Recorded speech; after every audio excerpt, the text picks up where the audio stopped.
Okay, this is the next and final part of my book collection series videos. And what do we have next? This is sociology, because I did take, I think, at least one sociology class in college so far. Um, and the reason why I took, remember I said there's a reason why I take all these classes. The reason why I took a sociology class is because it has to deal, sociology like deals with a lot, deals a lot with people and people's behavior and things like that. And I'm gonna have to be dealing with the public a lot, uh, especially like going into public service. And I mean, which is fine. Like that's what I want to do. I want to help people, and I want to help people through going into politics and public service. And so I thought taking sociology would be good for that. Um, and so yeah, that was my reasoning behind taking that class. And so I did achieve, like, I did kind of learn some things that I wanted, that I wanted to learn taking this class. Um, but yeah, let me just get into the book. This is an introduction to seeing sociology. The cover is kind of interesting, but that's what that says. An introduction to seeing sociology. So this was a pretty interesting book. I learned some new vocabulary words from this book too. Let me see. I took some notes in here. Yeah, see, we've got the race and ethnicity. That's another class that it had those social justice components, and I earmarked the chapters that were most what I was looking for. Critical social theory. Why did I earmark that? I don't know. Maybe there was something in there that I found interesting. The truly disadvantaged in the United States, inner city poor. Okay, I earmarked that. I know why I earmarked that, because I said I wanted to. My focus was on the poor, poverty and its functions. Let me see. There were some things that social class.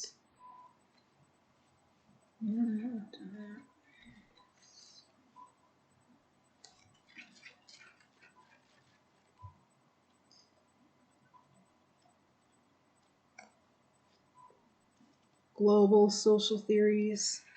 Trying to look at all the functionalist.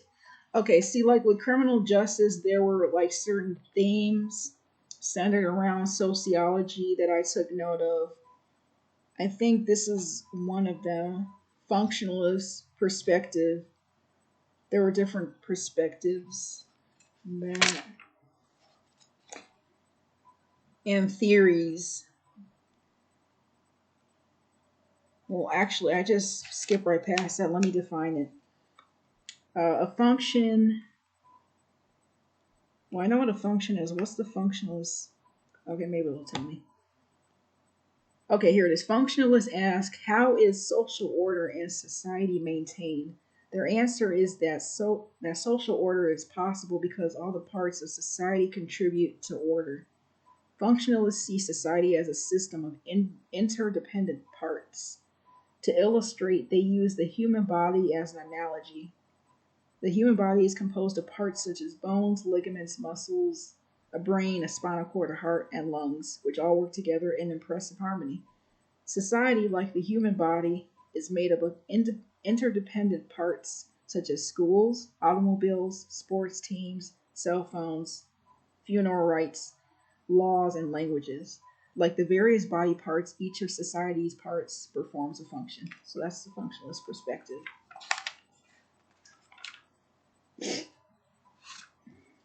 Oh, they got Karl. Yeah, I remember Karl Marx being in this.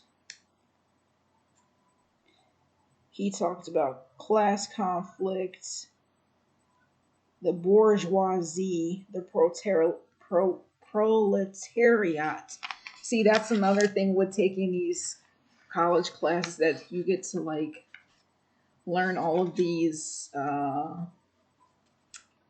big words that you never knew when you were younger, and you know how to pronounce them too. The bourgeoisie were the upper rich class, and then the proletariat was the working class, or the poor class. I think they were working class.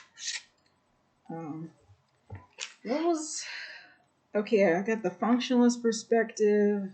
What was the other ones?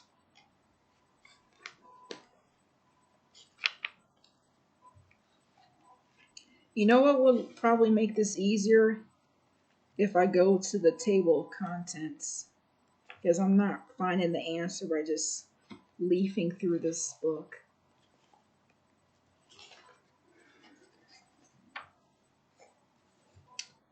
Okay, chapter 1. No, that's not the table of contents.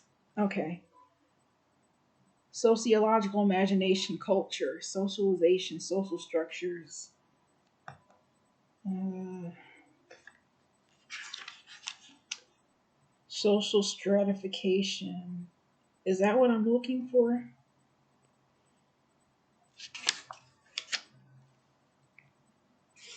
Yes. Social stratification. Conceptualizing social stratification, social class, global inequality. No. Where are the theories and the perspectives? They should have these listed in here. Labeling theory, no. Attribution theory, no.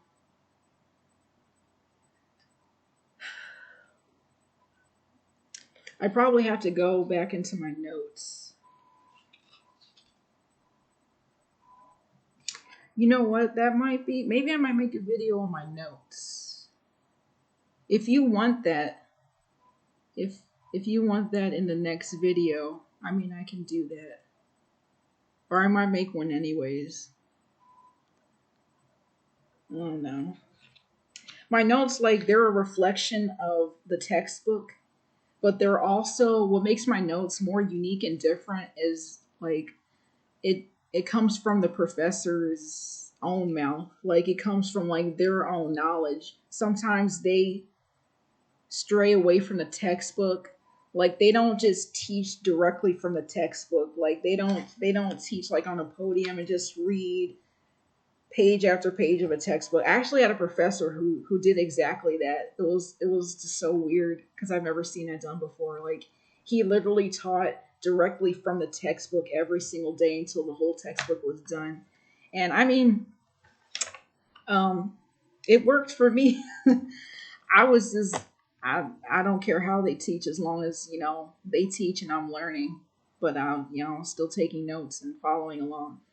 But yeah, that's how he taught. But most of my professors, they um, they add their own knowledge to the course, like as they're teaching. If I don't know if I'm making sense, but my notes are like a reflection of the textbook and from my professor's own words. So I might have some things in my notes um, that's from the professor's uh, words and knowledge, as well as the textbook. So I don't know. It might be interesting to do a separate video on my class notes because there's a lot. There's a lot in there too.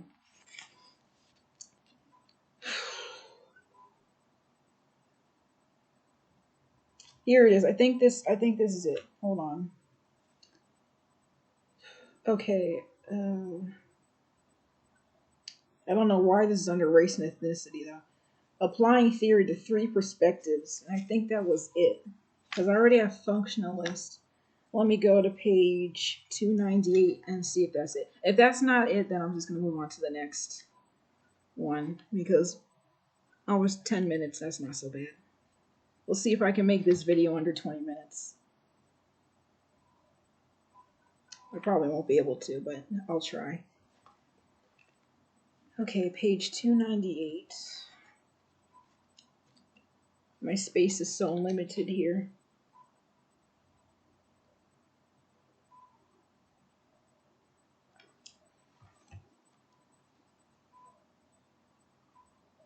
Oh, here's an interesting thing I wrote. And you know what? When I make notes in my textbooks, it's not all about like I might make notes on the side about what my professor is saying, and or if I'm reading something, I usually just summarize that text by just writing like a quick summary on the side. But sometimes, like I might write my own thoughts off to the side, and like my own perspectives on what I'm reading. Uh, it helps me stay grounded in my own beliefs. Um, so yeah, and not get too lost in the material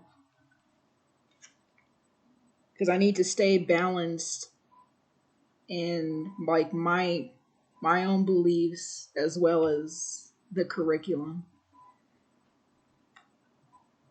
So here's a passage on the civil rights movement, and I wrote next to it: critical social justice ignores and doesn't give credit to the progress that this movement, the civil rights movement, has made in American history for millions of people. Which is true. Um, Usually, we hear a lot about like how, oh, we still have a long way to go. There's still division, there's still racism, there's still oppression, and we don't, well, not we, because I don't do this, but people don't like,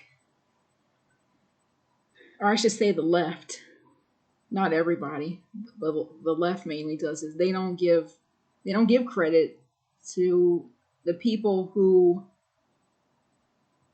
decades ago like fought for all the rights we have right now. We don't They don't talk about that as much as they talk about everything else. That's what I meant by that. Okay, well, I'm getting sidetracked again. Uh, okay, the three perspectives. Now we got functionalists, so I can let go of this because oh god, I should earmark this too. I don't know why it's not earmarked. I'm gonna do that now, so I know. Refer back to this. Um, Functionalists, the conflict perspective. You know what? I don't think this is it. Symbolic interactionist perspective. Yeah, I'm gonna have to go into my notes because I don't. I remember the functionalist and the conflict perspective. I don't. We didn't really go over the symbolic interactionist perspective. So there's specific things that I'm looking for. That's what I said. I might make a video just like on my notes because I'm not finding it's too much to like go through the book. The My notes provide more of a more condensed summary on what I'm looking for. Um, okay, next book, Personal Finance. Now, with this, I think this is the first personal finance class I've ever taken. Yeah, I'm pretty sure it is. Rachel S. Siegel. The reason why I didn't go through this, now I did go through this book. The reason why I didn't go through that much is because I already knew, like, going into this class, like, a lot I already knew, but I just took it because, like, I've always heard, people need to take, like, a personal finance class and know the basics about finance, um, especially personal finance. Like, when it comes down to knowing how to manage your money, taxes, all the basics about finance that people should already know, especially into adulthood. And they're saying that this should actually be taught a lot earlier in life, like, in high school. Um, I was never taught personal finance in high school. I'll tell you that, and I should have been. But going into this class, I'm glad that I already knew a lot about personal finance and that I already like apply a lot of its principles into my own life. I just like do it naturally just because it makes sense and it makes my life easier. But yeah, let's see what we have in here. And I won't look through this that much. I just wanted to see if I can find some things to talk about. I did really well in this class. I think I got an A in this class. It was really easy, and we had a lot of good discussions. There was this one. I was able to. This was an online class too. We took it through Zoom, and I was able to contribute a lot in this class. I think this is one class that I contributed probably more than any of my other classes, just because I knew so much about this topic. And like every day, I was just like contributing. I was answering questions, and yeah, it was a good class.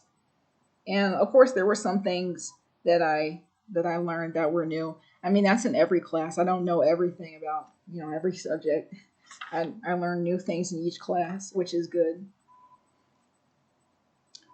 But back to what I was saying, there was this homework assignment that we had to do where I can't remember specifically what it was, but we were like looking at condos, and we had to look at like how much it cost and some other things. Excuse me. I'm sorry. It's kind of late. It's like after 10 o'clock.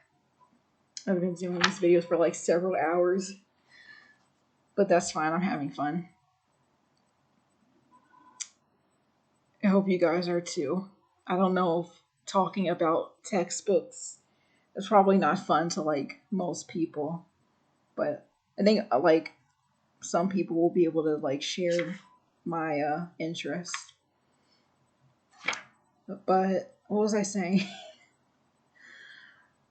Yeah, so we were doing that homework assignment, and I was just having fun, like looking at all the condos, and that's what made me realize because I've always wanted to purchase a house, and we also learned about like houses too, like the down payments and the mortgages, and uh, and how long different mortgages are, like how many years, like you can, and having a good credit score to like get a good mortgage um and yeah, but I just when I was looking at those condos, they just look so nice. I'm like, and most of them are like expensive too, and they're like in really high end areas. But it just made me think like I don't know, like I would enjoy being living in a condo more than a house. I like houses too, but I just think condos are right for me. Like for my living preferences, I would rather a condo. I think it's just because I've gotten so used because I've lived in apartments pretty much all my life. I've never like lived in a house. And I've never lived in a condo either. Um so yeah, I've like pretty much lived in apartments. So maybe it's just like what I'm used to, and maybe that's why I prefer to keep, living, um, living like in those types and those styles of housing. Uh, but yeah, and the reason is because like I don't know. I guess I like being around people. It's weird because I don't like having roommates. That's the reason why I don't live. I've never like. That's the reason. That's another reason why I prefer to live off campus, not on campus, like in college dormitories, because I just don't want a roommate. And not all college. Most college dorms have a roommate, but like some, like you don't have a roommate. Um, but that's rare. But yeah, like it's weird because I don't like living with people unless it's my family. I don't like living with strangers. So I'm glad I've all the living situations I've been in, like I haven't had to live with strangers. And like even now, like I'm living alone, like I don't have a roommate. But um yeah, like it's weird. Like I don't want to live with people, but like I also I don't know, like it's just if I were in a house, like even though there are other houses around me, because I'm not gonna like live in the country or anything. Like it has to be populated to some extent.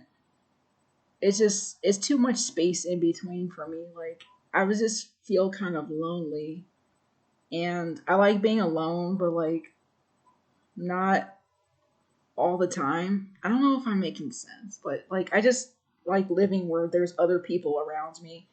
And with like apartment buildings and condominiums, your neighbors are like right next to you and they're like surrounding you on each floor. So that's how I lived all my life, but like that's probably why I'm more comfortable living like that. I don't know. But yeah, I think I would prefer a condo to a house.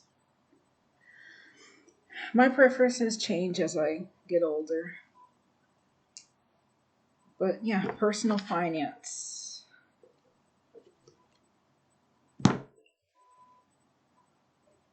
Um, okay. Going on 20 minutes. I'm still good. Okay, so I got one, two, three, four, five, six, seven more books left. So I'm gonna try to run through these. School Finance, A Policy Perspective. Another book about policy. See, this is what I mean. This is where education and politics kind of like intertwine. This is really cool. Um, yeah. Now this was I think this was a political science class. It wasn't an economics class. It wasn't an education class. This was a political science class, but it was talking about as the title of the book says, school finance, um, a policy perspective. So yeah, we got in this book. We got into a lot about. It was mostly about like school budgeting, like what what funding goes to where, which areas in school, like funding towards special needs students, funding towards extracurriculars, funding towards classes, uh, fundings towards sports, and of course, not all areas are getting equal amount of funding. There's some like areas that's lacking funding, some critical areas. Um, Sports gets a lot of funding. That's what I was like reading about in this book, sort of. And some classes are getting more funding than others. Uh, like these like these weird classes they have now that have nothing to do with the core subjects. That's what needs to get more funding is the core subjects: math, reading, history. science, writing, social. Well, I said social studies. Yeah, that's history. And yeah, and then I remember we learned about something called evidence-based funding, where what was that about? Um, I think this you had like evidence that the funding that's going towards. Hold on. No, let me. Um, I don't know if I should do this because I don't want to spend another 20 minutes going through this book.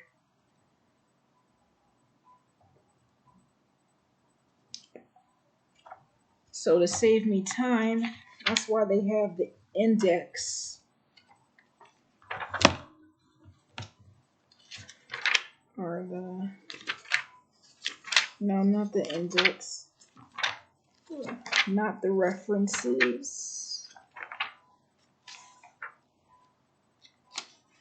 What was evidence-based funding? I mean, it's in the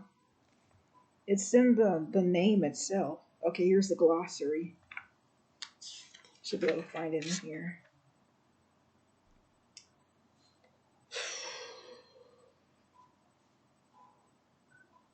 Okay, I'm not finding it in the E's. I think it was.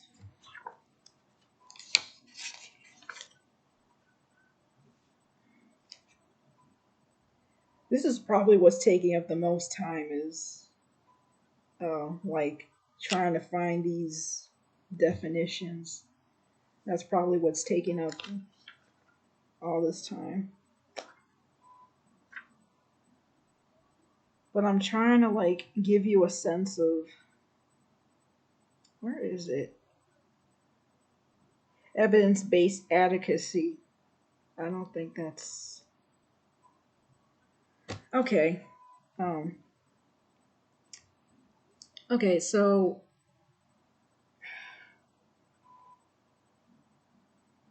okay, I'm just gonna stop looking for it. I don't really know. I think it's when. Well, I'll let you guys look it up. I'm sorry. I don't want to like try to define it. I'm not really sure. Like, and I can't really remember like what exactly it means. But they use evidence-based funding as one of these strategies to determine their budget for these schools. And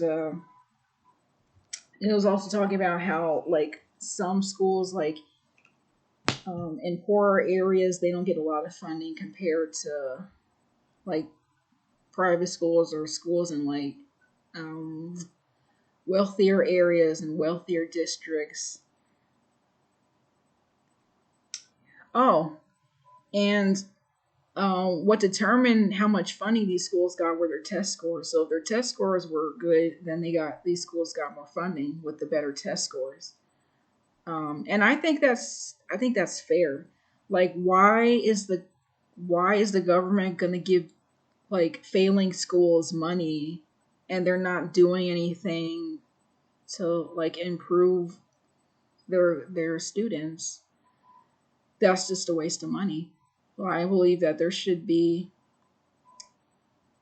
like evidence or proof that the schools are like raising their test scores, raising their grades, the students are improving in their literacy and their math skills and their reading comprehension and in these other areas that they should be strong in and they're like in their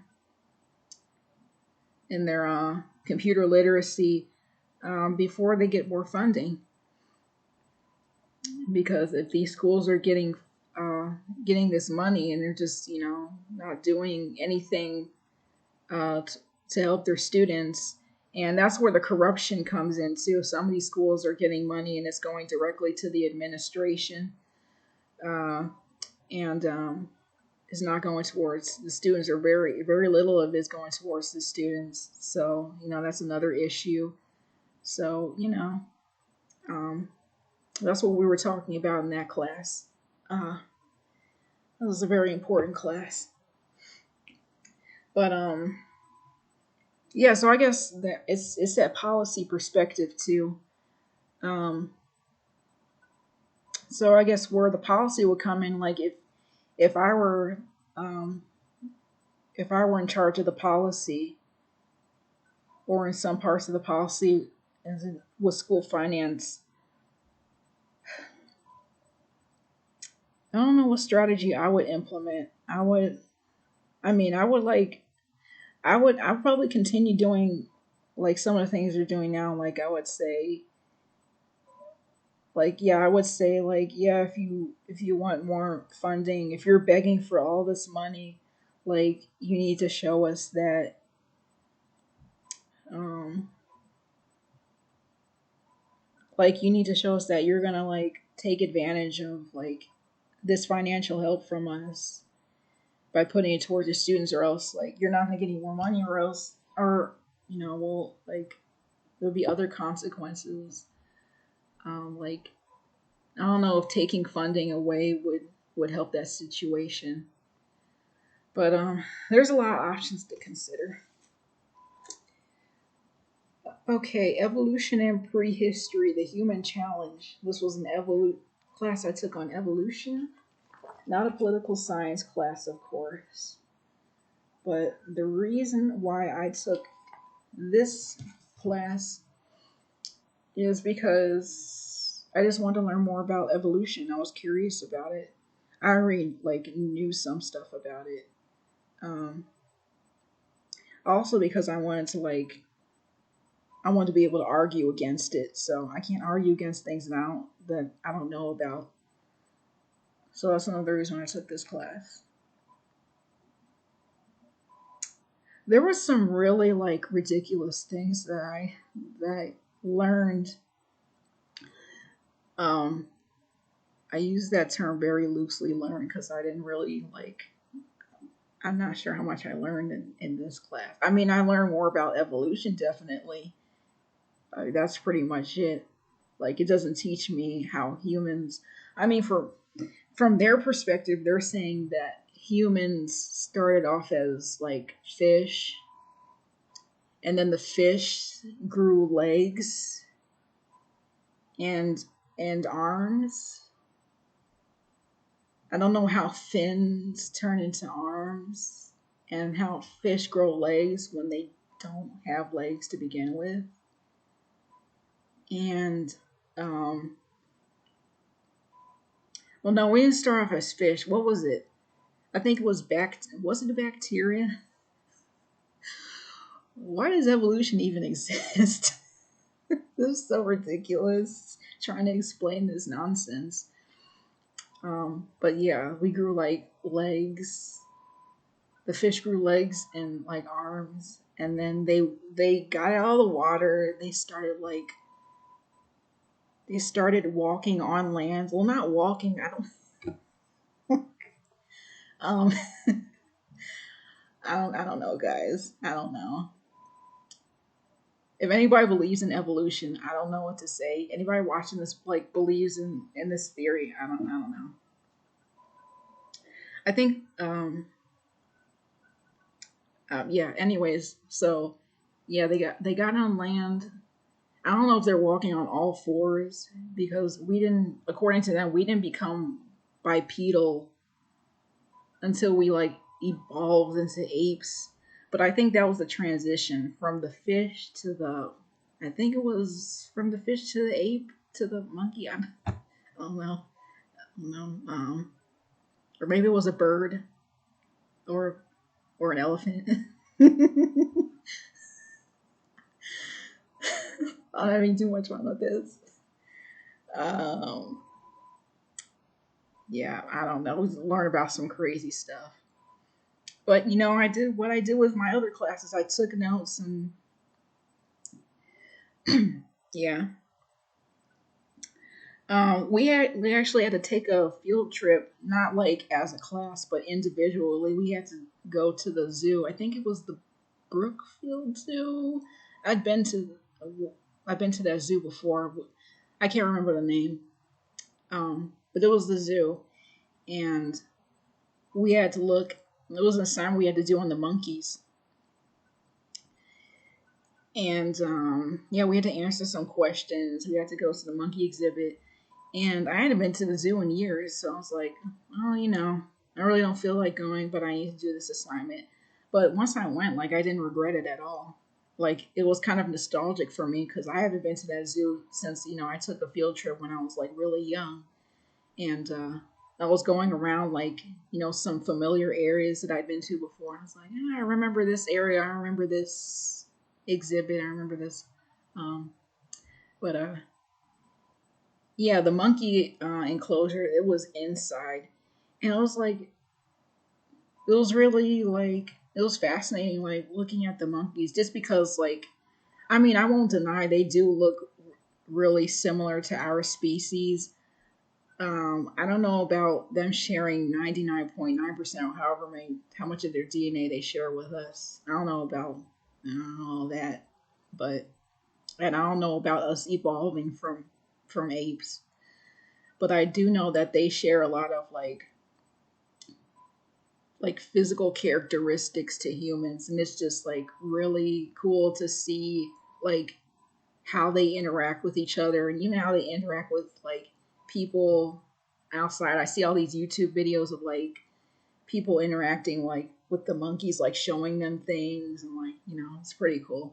I was trying to do some of that too, but like the monkeys weren't interested in me. They were just like ignoring me and doing their own thing. Probably because I think it's because like they go through this every day. They see people every day, and it's just like, nothing to them. Also, probably because they hate where they're at, so they're just like, not worried about interacting with other people.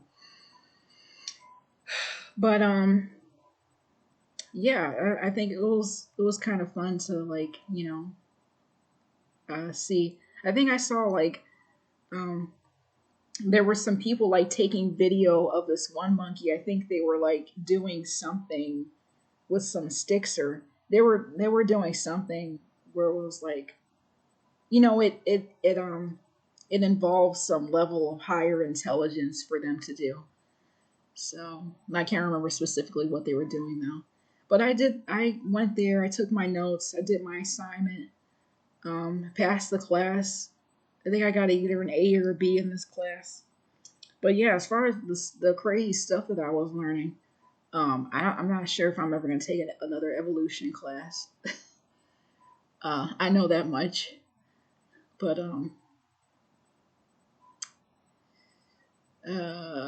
yeah, I think that was the fish. I was talking about the fish that we evolved from. They called it Tiktaalik or something. I don't care because it didn't happen anyways. God created us in 7 days. The animals, the humans, we didn't evolve from anything. Next book, Marketing, Principles of Marketing. It was another introductory class I took.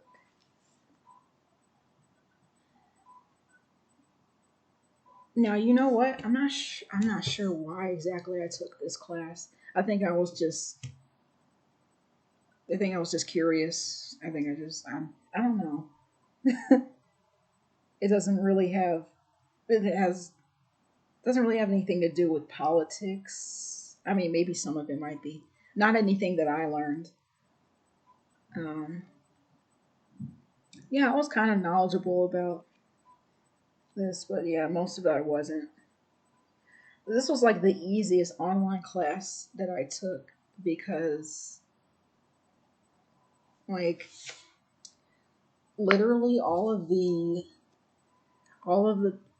tests, not the tests, the quizzes that we took, all the tests were based off of the quizzes. So if you did good on the quizzes and you're able to like memorize some of the questions from the quizzes and then like answer it on the test, it was just such an easy class. It was one of the easiest classes I took at that school. That doesn't mean that I took it any less seriously though. Like, if the thing about me as a student, if a professor like slacks, that doesn't mean that I have to slack. I always take my education seriously under any circumstance. Like, I, um,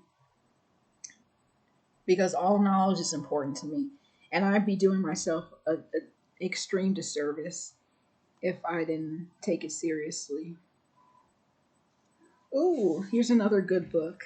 I love this book. Introduction to Modern Climate Change by Andrew Dessler. This is another good book. Um, I liked my professor for this class too. He was another good professor, very knowledgeable on his in his field. I think he did something like I think he did urban planning too. Um, and I think he was talking about how it was like kind of connected because he was doing like urban planning based off of like climate change, like what the environment was like, something like that. It was related some way to his field. Yeah, there was some math in this too. This was really interesting. I think I took this class because I just wanted to learn more about climate change. I already knew about it, but this taught me a lot. Yeah, I have so many notes in this book. This might be the almost the whole book is filled with notes. Yeah, I remember I was really interested in this class. I think I went to tutoring for this class too. Um, what really annoyed me though is I got a B. I was expecting to get an A because I just worked so hard in this class, and especially in the final group project.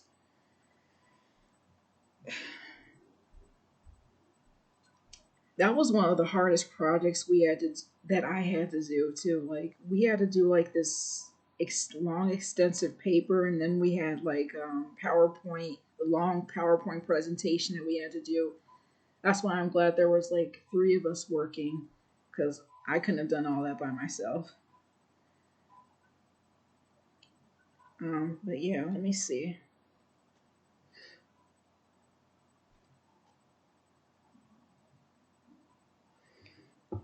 Hmm. The carbon cycle. I remember that. Yeah, reading some of this now, I remember like, oh, it's 42 minutes. That's okay. I'm almost done. Um, yeah, the carbon cycle, like it was talking about like with human interference, like with the fossil fuels, it negatively impacts the carbon cycle. Because I think the carbon cycle, it's like a natural phenomena, um, but with human interference, it like speeds up the. Hmm, it makes it worse.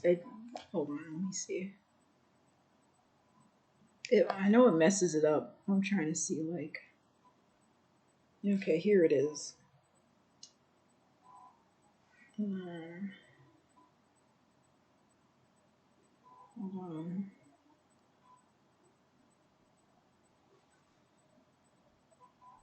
Okay, humans can also affect the carbon cycle. Okay, but how? The main perturbation comes from the combustion of fossil fuels for energy. Okay. Fossil fuels were formed when plants. Okay, I know that. I know that. Well, I'll just read it. Fossil fuels were formed when plants that grew hundreds of millions of years ago were buried before the carbon in them could be released back into the atmosphere by respiration. Under high pressure and heat applied over millions of years, the carbon in the plants was converted into the substances we know today as oil, coal, and natural gas. When fossil fuels are burned, the net reaction is similar to the respiration reaction.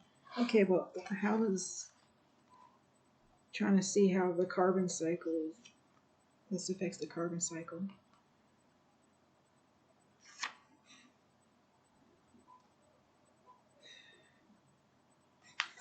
Well, I think it was. as I was saying, like, it's a natural process, so it's disrupted by human interference uh, through fossil fuels. Okay, what else? Atmosphere rock exchange.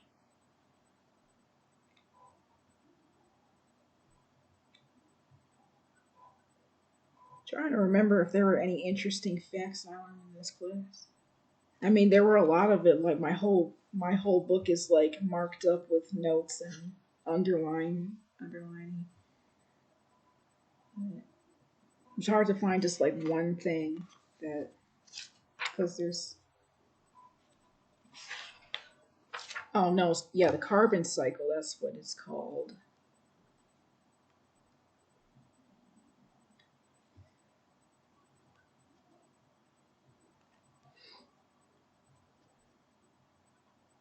It was a really interesting book.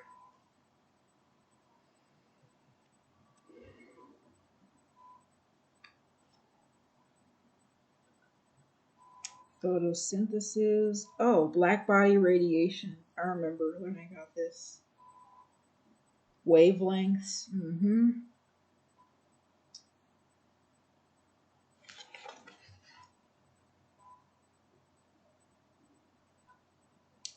Yeah.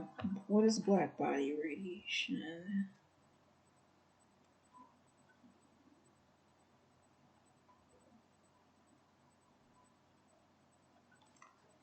Are you going to define what black body radiation is?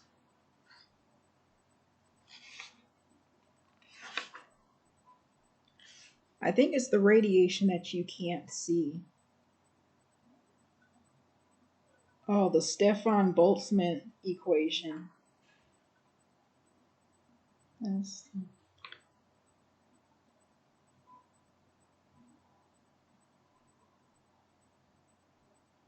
you know what? For this is the kind of stuff that I needed tutoring for. And you know what? Um, this was the class that like made me realize that I was getting better at math because they always say that math it builds off of itself. All of like the really hard equations are just based on the like the foundations, like the basic equations. It builds off of each other. So that's what I noticed when I was like doing like really difficult equations like this. I think this has something to do with physics, and physics has like a lot of hard math in it. Um, and yeah, I was able to like with the help of tutoring, with the help of my tutor, I was able to like get through some of these difficult equations, like the Stefan, what was it? The Stefan Boltzmann, is that what it's called? I just had it. Okay, the Stefan Boltzmann, I think it was called the equation, and I was surprised myself by how how good I was doing, like going solving these like really difficult equations that I've never done before, because I noticed that I was using some of like the principles um, from like the basics, like the basic principles in math, like if I'm making sense. So yeah, that helped me to understand it, and that made me realize, I'm improving in my math skills, and I'm understanding math better, and I'm enjoying it too because um, I'm able to understand and I'm able to do it. And for years, I wasn't able to say that. Still can't find a definition for black body radiation. I'm sure maybe some people who are watching this, they might be able to know what it is. whoever's a science major.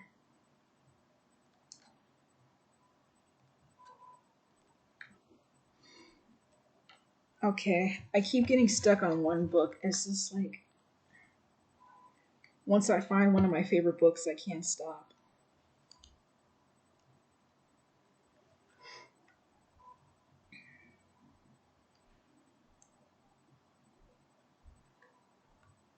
Okay, I'm gonna move on. I'm gonna move on.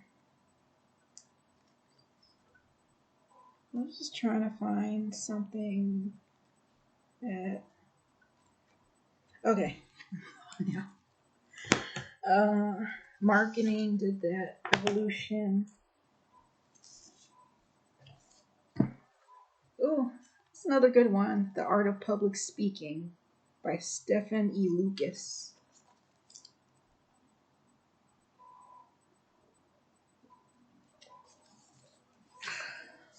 Mm. The only thing I remember about this book,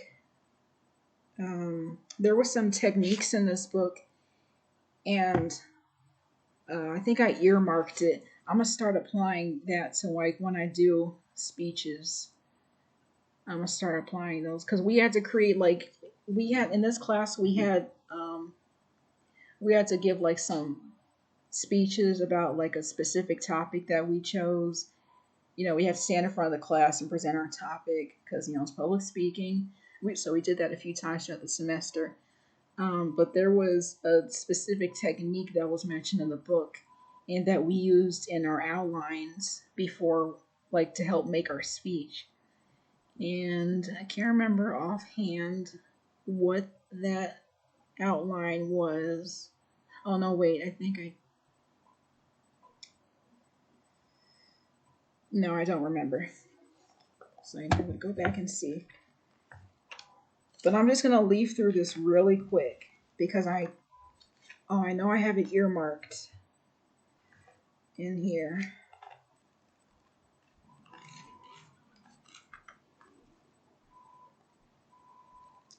Or maybe I don't. I know I earmarked it when I bought this book again. Here it is, outlining the speech. I knew I had it. The preparation outline, the speaking outline. Okay. Here it is. Here it is. I should circle this too. One is the main point, and then you have 1A. That's the subpoint. 1B is the subpoint. One is the subpoint. No, one is the subpoint. Two is the subpoint. 2A is the subpoint. 2B is the subpoint.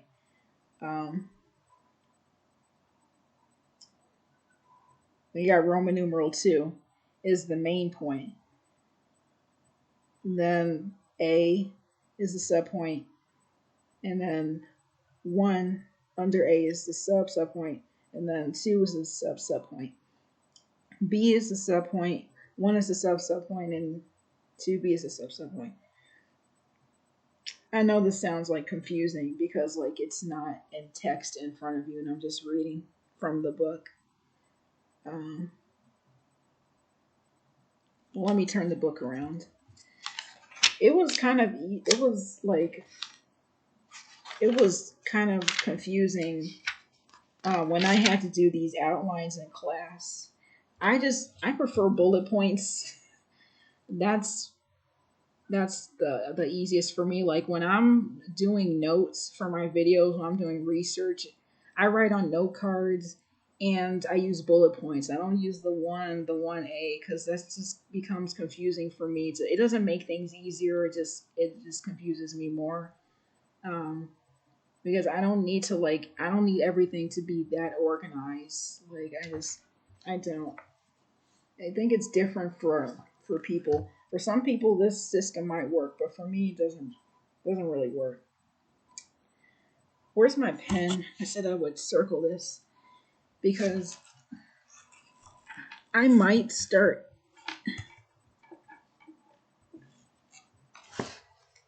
Excuse me for a second. Where did I put my pen? Oh, it's right here. Okay, sorry. I might start using this system. Um,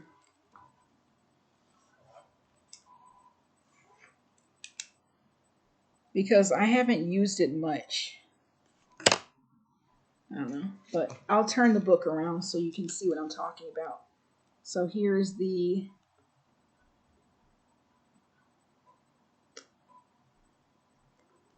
there's the points and the subpoints, and then it continues.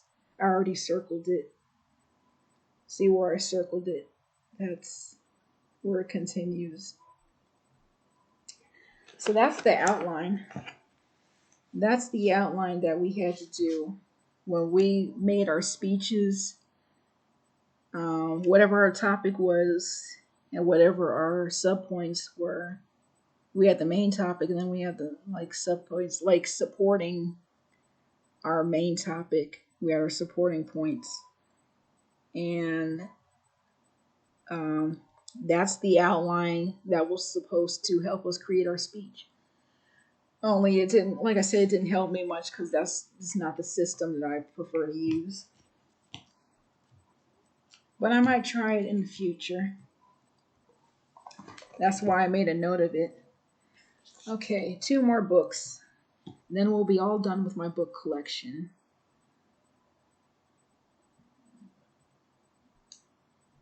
Yeah, I was looking around just to make sure. Yeah, we'll be done after these 2 books. Okay, Health, Politics, and Policy.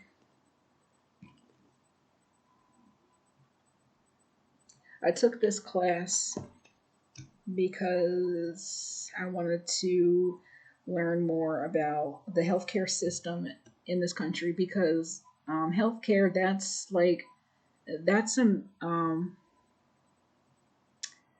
the main thing that voters vote on. That's the main thing that they care about. Like that's I forgot the word, but it's like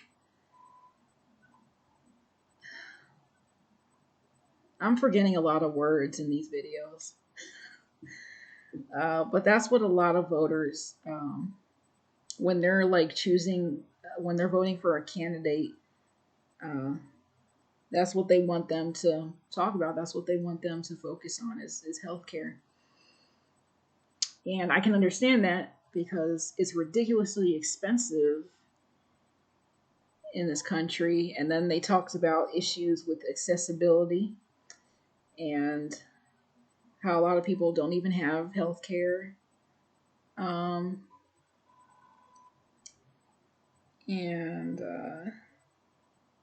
yeah, like if you're really really sick, um, and you don't have coverage, and you're left to pay for the medical bills out of pocket, then that's just compounding issues on issues. Like you're sick, and then you're going to be in a lot of debt, and then in some unfortunate cases, people die without getting treatment because there's issues with for paying for treatment.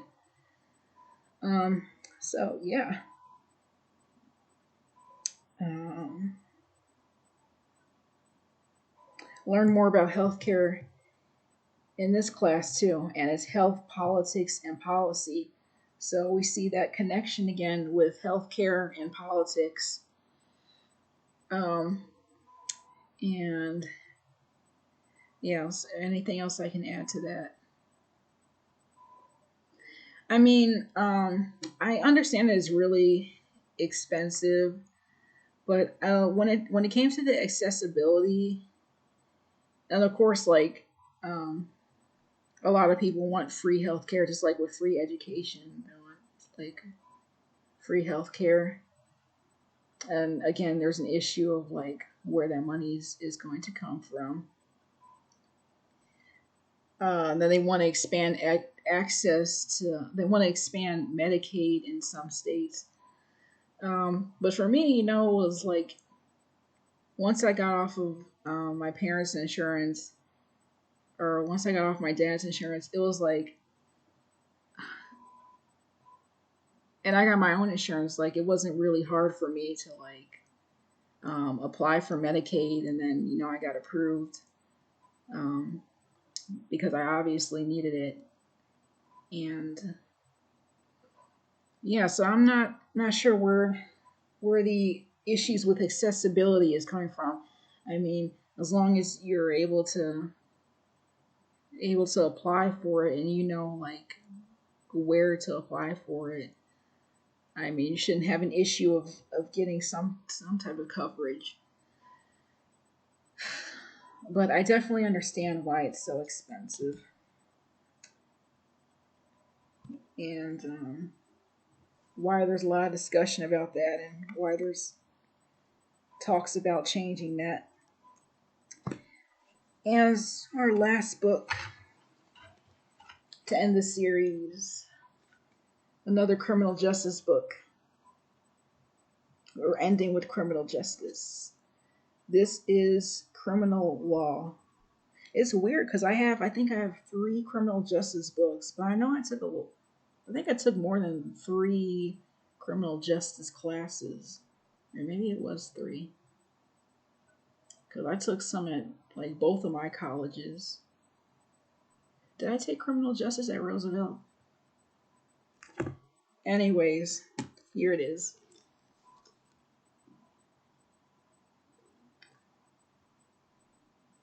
Sorry again for the stickers. Probably can't see the author. Oh, who's the author?